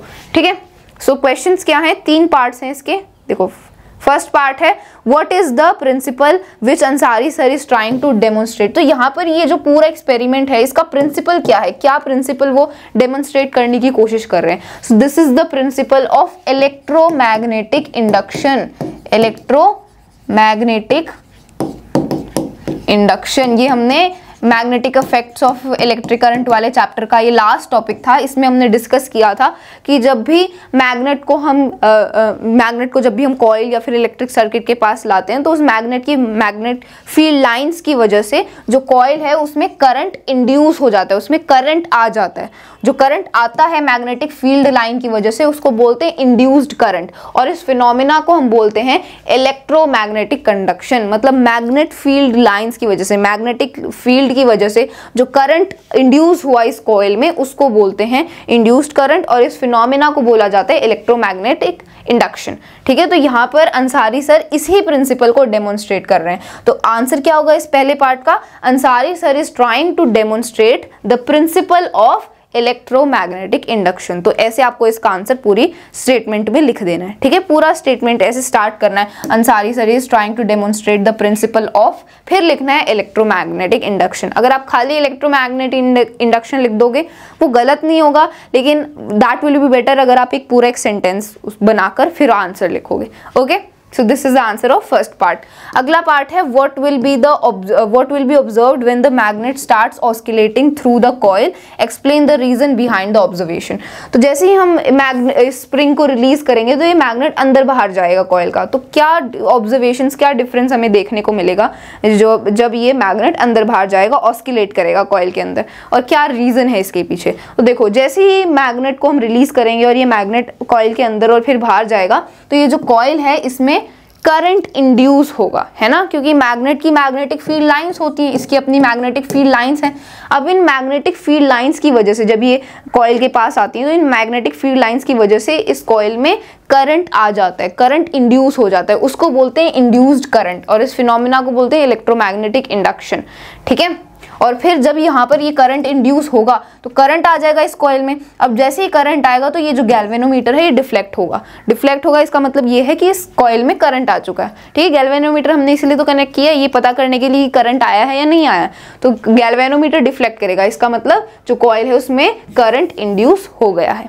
जैसे ही जो मैग्नेट है वो पास में आएगा और जब दूर जाएगा तो मैग्नेटिक फील्ड लाइंस दूर जाएंगी तो जो करंट है वो चला जाएगा। Okay, so this will be the observation. अब थर्ड क्वेश्चन है, थर्ड पार्ट है इस क्वेश्चन का। सो इसमें हमें चॉइस गिवन है। थर्ड क्वेश्चन में जो थर्ड पार्ट है इसमें या तो हम ये वाला कर सकते हैं या ये कर सकते हैं। सो मैं ऊपर वाला कर रही हूँ। So consider the situation where the magnet goes in and out of the coil, state two changes which would be made to increase the deflection in a galvanometer. तो हमें बोला कि जो मैग्नेट है वो कॉइल के अंदर बाहर गया। अब हमें क्या करना है, हमें ऐसे दो चेंजेस करने हैं जिनसे जो गैल्वेनोमीटर में जो डिफ्लेक्शन है वो इंक्रीज करी जाए। मतलब गैल्वेनोमीटर की डिफ्लेक्शन कब इंक्रीज होगी, जितना ज़्यादा करंट होगा उतना ही ज़्यादा गैल्वेनोमीटर डिफ्लेक्ट होगा, तो हमें करंट बढ़ाना पड़ेगा ना। अब करंट को कैसे बढ़ाएं हम, क्या चेंजेस करने चाहिए हमें इस सेटअप में। तो देखो अगर हम एक स्ट्रॉन्ग मैग्नेट यूज़ करेंगे तो उसकी स्ट्रॉन्ग मैग्नेटिक फील्ड लाइंस होंगी, उसका ज़्यादा मैग्नेटिक फील्ड होगा। ठीक है, तो जितना ज़्यादा मैग्नेटिक फील्ड होगा उतना ही ज़्यादा करंट भी इंड्यूस होगा। ठीक है, और जितने कॉइल्स में टर्न्स होंगे उतना ही ज़्यादा करंट प्रोड्यूस होगा, और जितना ज़्यादा करंट प्रोड्यूस होगा, जितना ज़्यादा करंट इंड्यूस होगा उतना ही गैल्वेनोमीटर भी डिफ्लेक्ट करेगा। ठीक है, तो क्या चेंजेस हमें करने चाहिए कि गैल्वेनोमीटर ज़्यादा डिफ्लेक्ट हो, तो हमें एक स्ट्रॉन्ग मैग्नेट का यूज़ करना चाहिए जिसकी मैग्नेटिक फील्ड लाइंस ज़्यादा हैं। ठीक है, और हमें एक ऐसे कॉइल का यूज़ करना चाहिए जिसमें ज़्यादा टर्न्स हैं, जिसकी वजह से ज़्यादा करंट इंड्यूस हो और फिर गैल्वेनोमीटर ज़्यादा डिफ्लेक्ट करेगा। ठीक है, सो ये कुछ चेंजेस हमें करने चाहिए। These are some of the changes which should be made to increase the deflection in the galvanometer. ठीक है, तो ये थर्ड पार्ट का आंसर हो गया। सो पूरा आपको इसको सेंटेंस में अच्छे से फॉर्म करके लिखना है, तभी आपको मार्क्स मिलेंगे। Okay, so this was the last question of our sample paper. So हमने पूरा साइंस का सैम्पल पेपर अच्छे से सॉल्व कर लिया है, सभी क्वेश्चंस को हमने अच्छे से डिस्कस किया एंड देन हमने उनके आंसर्स को डिस्कस किया, कैसे आंसर्स को लिखना है। ओके, सो आई होप आपको ये पूरा वीडियो अच्छे से क्लियर हो गया है and next video will be of math sample paper. Okay, so at the last मैं आप सभी को बहुत बहुत थैंक्स बोलना चाहती हूँ क्योंकि आप सभी हमें बहुत ज़्यादा सपोर्ट करते हैं and we are very very grateful for that. आप हमें ऐसे ही सपोर्ट करते रहें, हम आपके लिए और अच्छे वीडियोस बनाते रहेंगे। Okay, so that's all for this video. All the best for term 2 exams. Thank you so much.